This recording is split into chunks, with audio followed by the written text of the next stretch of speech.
kasalukuyan na tayo sa Pag-asa, nakakaapekto na nga itong low pressure area sa may extreme northern Luzon, particular na sa may Batanes area. Kaya naman asahan yung maulap na kalangitan na may kalat-kalat na mga pagulan at thunderstorms. Habang sa lalabing bahagi ng ating bansa ay asahan naman yung mainit at maalinsangan na tanghali. Ngunit pagsapit ng hapon o gabi ay asahan naman yung mataas na tsansa ng mga localized thunderstorms. Samantala yung binabantayan na low pressure area ng Pag-asa na nasa loob ng Philippine Area of Responsibility ay tumaas na ang tsansa na maging isang ganap na bagyo sa susunod na 24 oras. Huli nga itong namataan ng Pag-asa sa layong 560 kilometers, silangan ng Itbay at Batanes.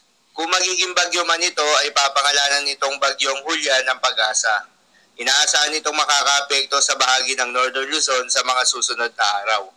Ayon naman sa Japan Meteorological Agency, lumakas na ito at isa ng ganap na bagyo o tropical depression ang binabantayang aktibong low pressure area ng Pag-asa sa silangan ng Batanes. Bukod sa low pressure area nga sa silangan na ng Northern Luzon, dalawa pang sama ng panahon ang namataan sa labas ng Philippine Area of Responsibility at isa sa mga ito ay isa ng bagyo. Yung tropical depression nga na ito ay huling namataan ng Pag-asa sa layong 2,610 kilometers silangan ng Central Luzon.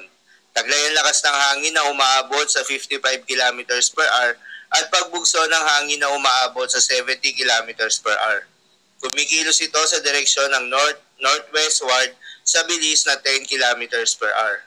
Nananatiling malayo ito sa ating bansa kaya naman asahan na wala itong direktang epekto sa anumang bahagi ng ating bansa. Mababa naman ang tsansa nito na pumasok ng Philippine Area of Responsibility sa mga susunod na araw. Habang yung isang low pressure area naman na nasa may labas din ng Philippine Area of Responsibility ay hulingan namataan ng Pag-asa sa layong 1,710 kilometers silangan ng Central Luzon. Tinagurian na din itong isang mahinang bagyo ng Japan Meteorological Agency, ngunit hindi naman ito inaasang makakaapekto sa ating bansa at posible din itong higupin ng tropical depression na kalapit nito. Paalala lamang po na ang mga nasabing forecast ay posible pa pong magbago. Kaya naman patuloy lamang magantabay sa mga update na ating ilalabas at ng Pag-asa. Para naman sa magiging lagay ng panahon ngayong araw ng Biyernes, dahil nga sa epekto nitong low pressure area, asahan sa Batanes area ang maulap na kalangitan na may kalat-kalat na mga pagulan at thunderstorms. Posible ang mga pagbaha o pag-uho ng lupa dahil sa katamtaman hanggang sa kung minsan ay malakas na pagulan. Habang sa Metro Manila naman at nalalabing bahagi pa ng ating bansa, ay asahan naman yung bahagyang maulap hanggang sa maulap na kalangitan na may kalat-kalat na mga pagulan o thunderstorms. Dulot naman yan ng mga localized thunderstorms. Posible rin ang mga pagbaha o pag-uho ng lupa during severe thunderstorms.